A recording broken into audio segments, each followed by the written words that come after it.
Thai, like I said, has a lot of chapters, and entrepreneurism plays a very big role in the economy all over the world. And I think we live in a connected world now, in which case the value creation can happen anywhere, and it has the same value independent of where it got created. As a result of that, uh, it's one connected thing. So the economy, you can't break up the economy and say, something can happen here and not happen there, and so on. The whole global markets is what you need to leverage. And in fact, the big opportunity is a couple of people like C.K. Prahalad and Gary Hamel. These are professors from business schools. C.K. is from University of Michigan. Over the last 5 years, he's done some tremendous amount of work on something that's very, very important. His thesis is that the world has 6 billion people. Out of those 6 billion people, it's like a pyramid. And there's about 1 billion people on the top of the pyramid who make more than $10,000 a year. And so all the technology and all the business processes so far have been focused on serving those billion people. And the rest of the bottom of the pyramid, the 5 billion people, get serviced by leftovers. Whatever spills over goes into that market. But when they looked at that market for the 5 billion people, it turns out to be economically a very vibrant market. And if you target business processes and technologies to those markets, the return on assets are actually a lot higher. And if you target the top. So the MNCs, the multinationals who are trying to grow, people in this country can only consume that much. So the only way you can grow businesses is actually by serving the bottom of that pyramid.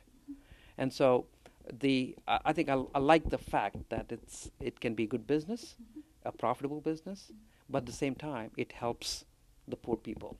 And I think that's something very exciting.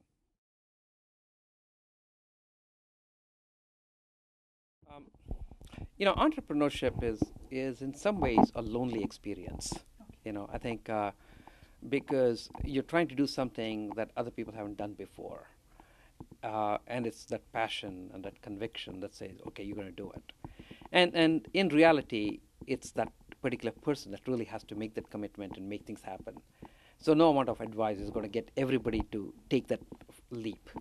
But at the same time, I think when people see other people who have done it before, I think it gives them a lot of inspiration and courage.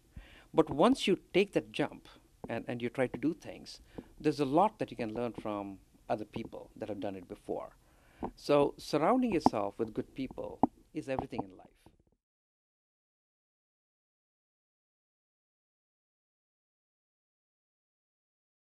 I think you have to have a good idea, and you have to be very honest about the idea.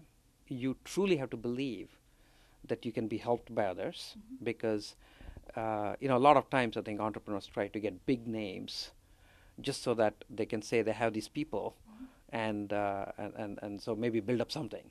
But usually it doesn't work that way. You really have to be open to ideas, and I think that's a tricky thing, because entrepreneurs usually have very strong passions and convictions and feelings and opinions about things. And in addition, because if they don't have that, they would never start anything. And a vision, you think? And a vision is very strong, right? But it's a delicate balance between having that conviction to do something, and at the same time having enough common sense to be able to listen to other people and take advice. Because when you're working hard, when you're doing 7 days a week, 24 hours a day, working hard, and somebody else comes and says, you know what, I think that's the wrong way to do it. It's a very difficult thing to take. But that's something that good entrepreneurs learn.